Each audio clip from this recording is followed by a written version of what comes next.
novín. Sprevázať vás ňou budú Nika A Marcel. Práve sa stávate svedkami zrodu historicky prvej televízie našej školy. Tvorí ju 12-členný tím moderátorov, technikov a stylistov vždy pripravených podávať vám horúce informácie z prostredia nášho školského života.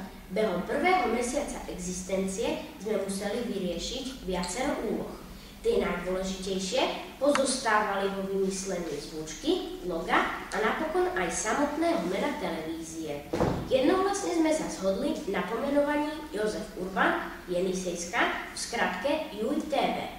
Podobnosť s rovnako inou supertelevíziou je čisto náhodná.